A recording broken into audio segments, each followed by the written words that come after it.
Thanks for listening to Leadership Level Up. I'm Brian Prairie. And I'm Dr. Jeff Williamson.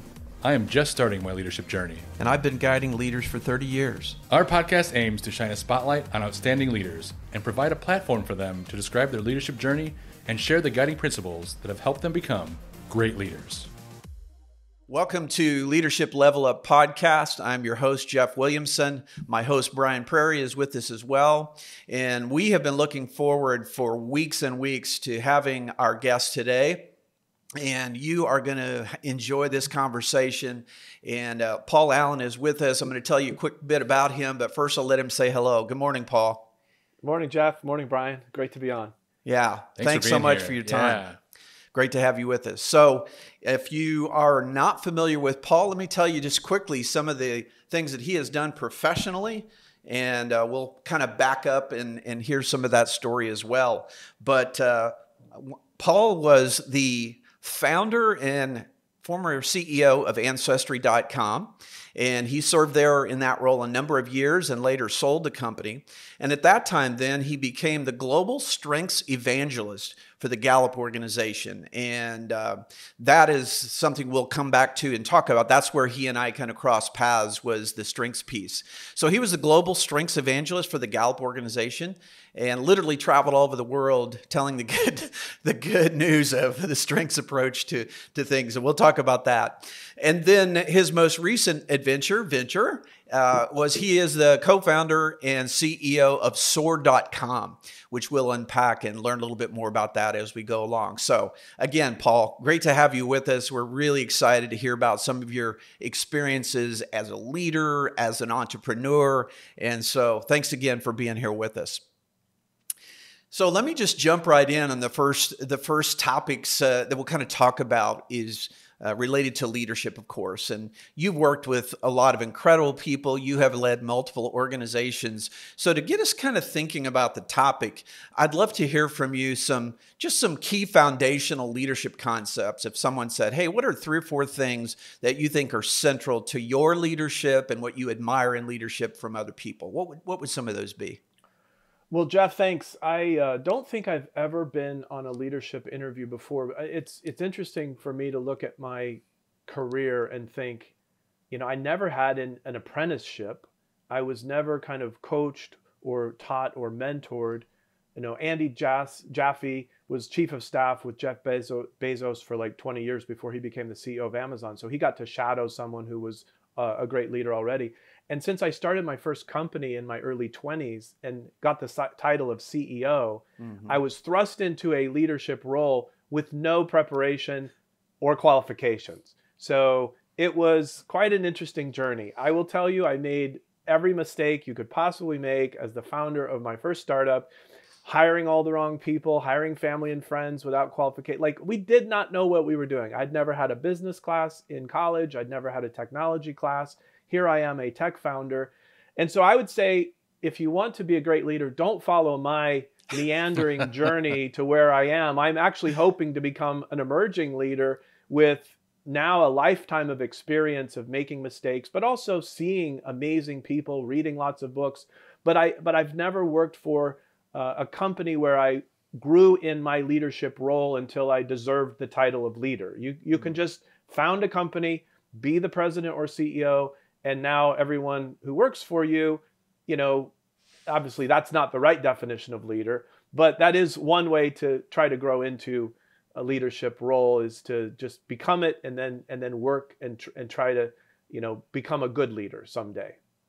Well, one can say even that you tried all the wrong ways to be a leader, and now you're taking the steps to being the right leader. I am a learner. And I do read a lot, observe a lot, and then now have experienced a lot. So upon reflection, we are intentionally creating a culture for the first time in 9 companies. So it's really fun now to be my age with this amount of experience. And I could point to so many people that I've learned from, I've been inspired from, I've watched their example. And while I'm not trying to be them, I'm trying to find out, given my strengths, given my values, and given my goals, what's the best leader that I can become for the people that are working with me. And anyway, it's really fun. I'm having the time of my life. it's just really exciting to be alive, especially in the era of AI, which Soar.com is an AI company. But, leadership is so important everywhere, in government, in education, in faith, in corporations. The world needs great leaders. And so I hope to grow into the best leader that I can become. You kind of pre-answered one of the questions I always love to ask people, and it's related to that development as a leader. I can't even tell you how many times on this podcast that people have said, well, I didn't exactly think of myself as a leader, really. I had this job and I was in charge, so you just addressed that beautifully. And I think there's something nice about the fact that people don't always just think, I'm the leader and I'm in charge. If their humility and their spirit's in the right place, then they're thinking, well, I know how to do some stuff, but I'm still learning how to be a leader. And you just summarize that greatly. Brian and I have had that conversation many times. And that's really where this podcast grew out of, was him saying, well, I've worked with a lot of people, but I'm in this new role with this new company, and I have a staff, and I'm trying to figure out how to lead, mentor, direct. And as you've stated, it's a work in process. Oh yeah, it truly is. I mean, and Paul, I looked, I went deep into your LinkedIn history, and I think you were a leader in your game design aspect, in leading your family and how to play games. Yeah. Yeah. As a kid, my siblings and I sometimes got bored, and so I would invent games, and I loved The Price is Right and Family Feud. I loved TV game shows. Oh my gosh, my brothers and I would watch that all the time in the summer. Yeah. So then I would invent different games and try to keep them entertained. So yeah, I was always curious and trying to be have a good time. I'd say that I joke about this a little bit, but I think it actually is. There's a thread of truth in it. When I was a teenager, I got into Dungeons and Dragons. And so for a year and a half, I basically played it full time with several of my closest friends.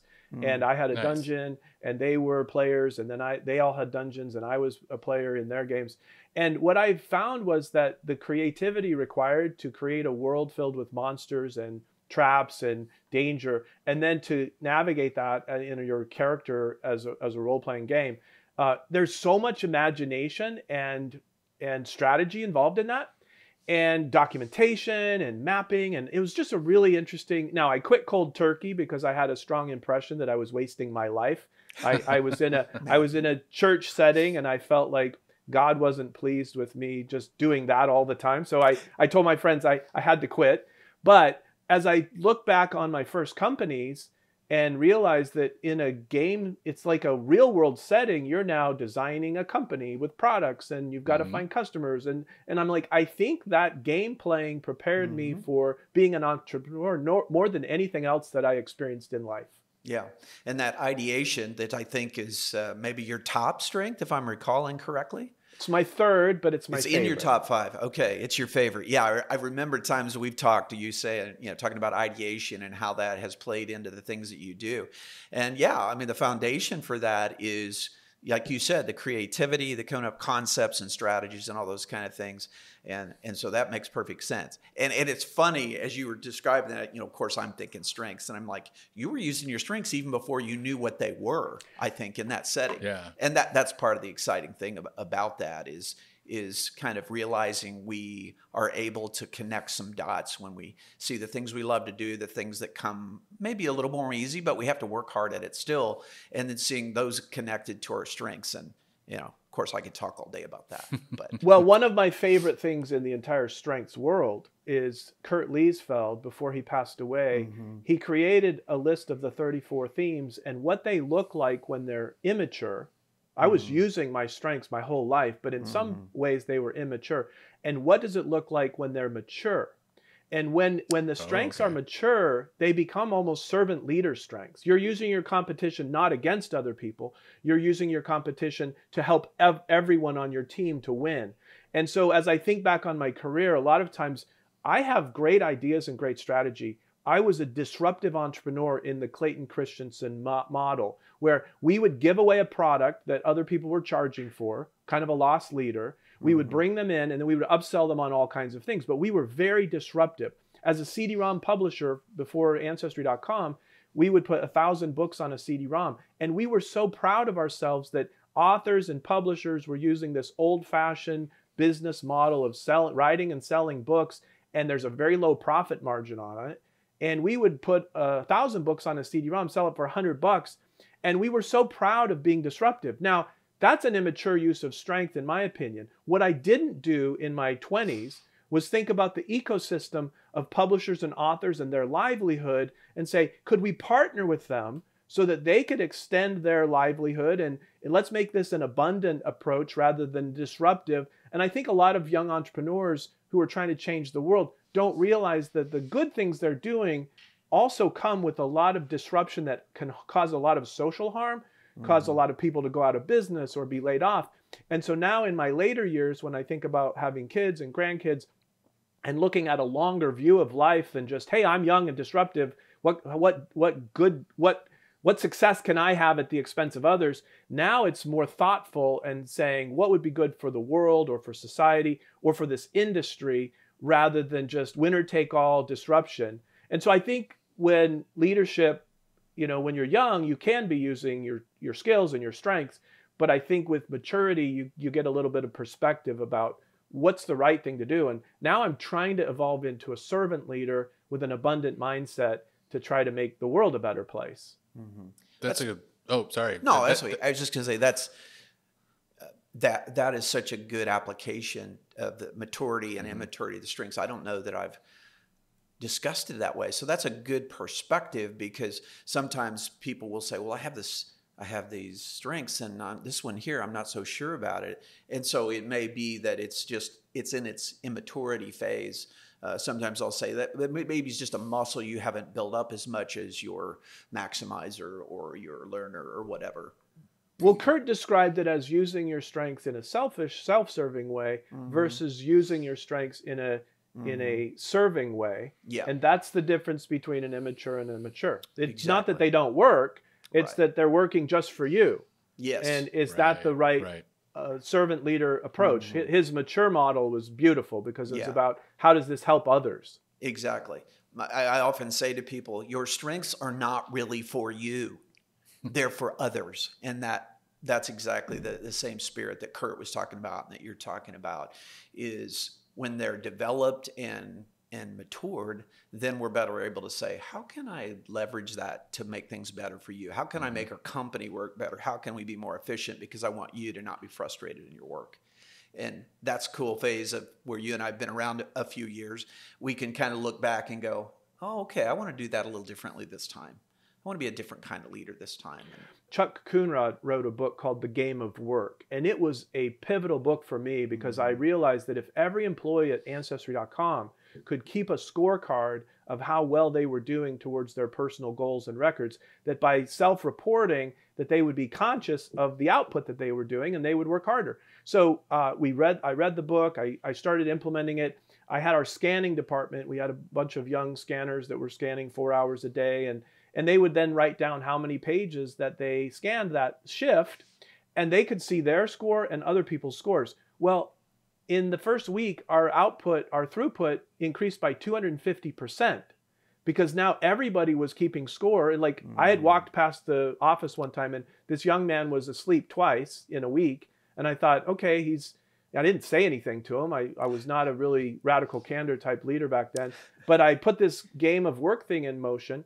And after the 250% increase, I was so proud of myself and how smart I was. But guess what I didn't do? I didn't celebrate or recognize their increase in productivity with company awards or individual commendation. It was all about me. Oh, that was really smart, Paul. Yeah, I learned it. It was my idea. It was my strategy. But talk about a missed opportunity to celebrate this team and to uplift them in front of the entire company. I didn't even think of doing that back then. Yeah.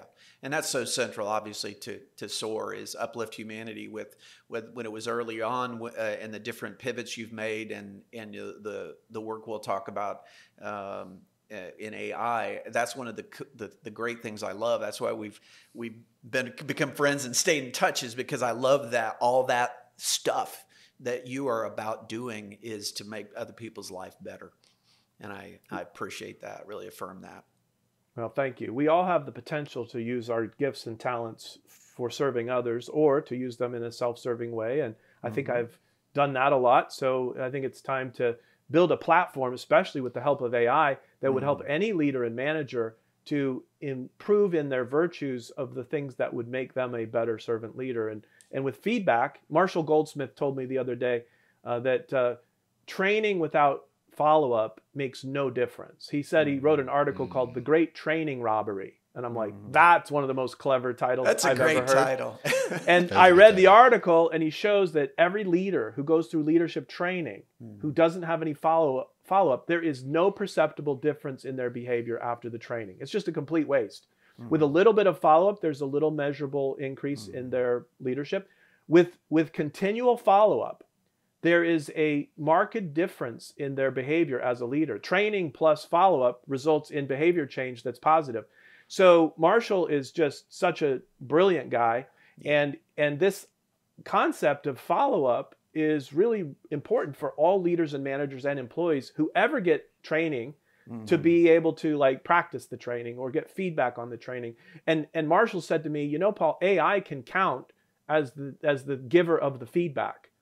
And so now all leaders and managers could actually get AI generated feedback on, hey, Jeff, how well are you doing on being a servant leader? How well are you serving the 4 needs of followers? How much are you giving appreciation and expressing gratitude to your team? AI can detect and measure that for you, give you feedback privately so that you can become the kind of leader you aspire to become. It's really a beautiful time to be a striving leader, because AI can help us improve, I think, faster than ever before. Well, I love that, because, I often say with a variety of things that things can be a double-edged sword, and it's partly to how do you use it? Is it for good, or is it for not? Things that are not good or evil even. And I've so much appreciated how you've given voice to the really wonderful, effective, efficient, excellent kinds of things that AI can allow us to do. You were talking some about, self-evaluation and giving your team feedback. And it took me back to a story I know you and I know well, which is the theory of the dipper in the bucket. And Dr. Don Clifton, who created this Strengths Finder that's now known as the Clifton Strengths in his honor, he told a beautiful story about filling buckets. And here in our last couple of 3 minutes, I'd love you just to reflect on some observations of him and the work that he did that led to this thing we love now called the Strengths Movement. I think, thank you for asking me that. I think my second half of my life mission is more closely connected to Don Clifton's work than to anything I did previously. I admire him.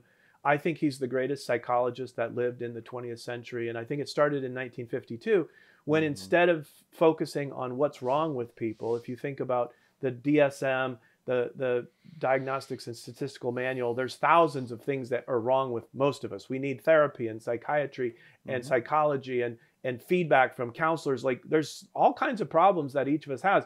But Don didn't focus on that. For 50 years, he only studied excellence and the pathways that lead to excellence, particularly the natural talents that people have. He studied hundreds of thousands of people. He and his team would interview people for 90 minutes to find out what natural recurring patterns of thinking, feeling, behaving had led them to become a star performer in life insurance sales or engineering or a great doctor or nurse or teacher.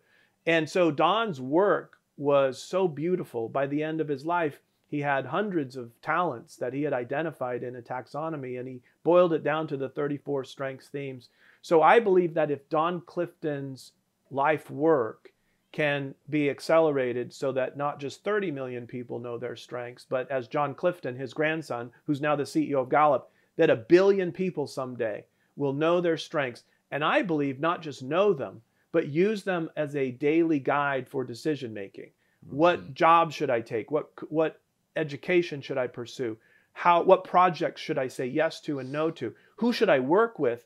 And if everyone is aware of their own strengths and the strengths of others, Don Clifton said there are enough strengths to go around to create a productive and harmonious world. Mm-hmm. And if you think about every world problem that we hear about on the news or on social media constantly, there are no problems that we are facing individually or as a community or family or as a globe that cannot be solved by humans using our God-given talents collaboratively to solve these problems. Every major problem in history has been solved by people using their talents to overcome. And it's just a matter of awareness and then utilization of those God-given talents that I think will help all of us achieve better outcomes. I think that there's a period of abundance that's now possible in human history that's never been possible before, where all knowledge can be at your fingertips with these AI superintelligence chatbots, and that now we need more self-awareness. We need to know what our why is, what Simon Sinek says, what's our mission or purpose. Mm-hmm. Don Clifton also said, strengths develop best in the framework of mission. So he predated Simon Sinek's idea about finding your why by decades.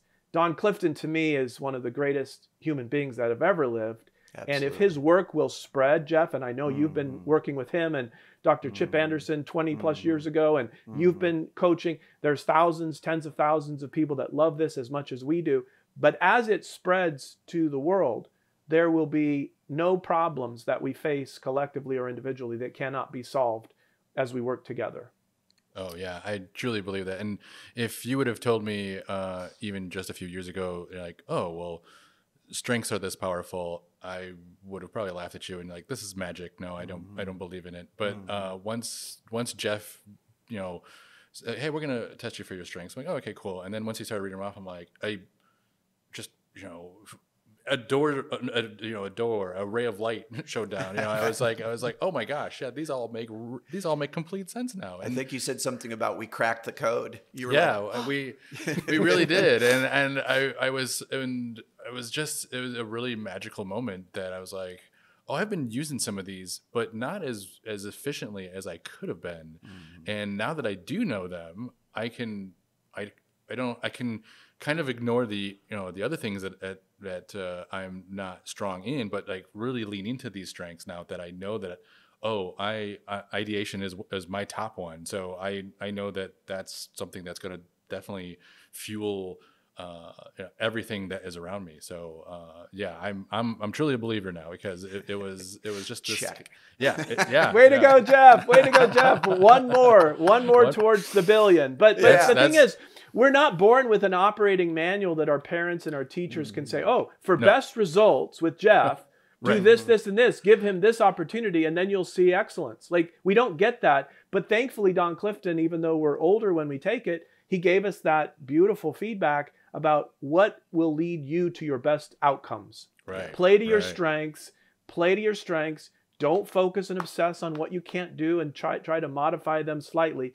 Just do what you were born to do well and do more of it and do less of the things you're bad at. And that formula over time works towards excellence every time. Yeah, it really does. I was just spinning my wheels and trying to, increment everything. And I'm like, just nothing's happening. And then once Jeff opened my eyes, I was like, oh, okay, here we go. This makes so much more sense. And also I was amicable to it. It was something that I was like, oh yes, this is something I can do. Whereas doing all the incremental things with the things I didn't like doing wasn't ideal for me. Yeah, it was truly painful. So I was like, I'm definitely a believer now. It's awesome. And I love to hear about all of the things that you're doing within your corporation as well. But I think we'll probably be getting into that into the next podcast. Yeah. Well, I was thinking, Paul, as you were commenting on your journey with strengths and Dr. Clifton and your work at Gallup, I thought you could just clip that out, and that's a pretty good TED Talk right there. So just great. One guy's opinion. But just really appreciate you taking the time to be with us. We could talk all day, especially when we get up on strengths, but we need to land the plane, so to speak. So again, Paul, thank you for being with us, talking about your passions, the things that you've done, and we'll look forward to our next conversation here on Leadership Level Up. Thanks for being with us. Thanks, Paul. Thank you. Thanks for listening to this episode of Leadership Level Up. Please subscribe so you don't miss future conversations with great leaders.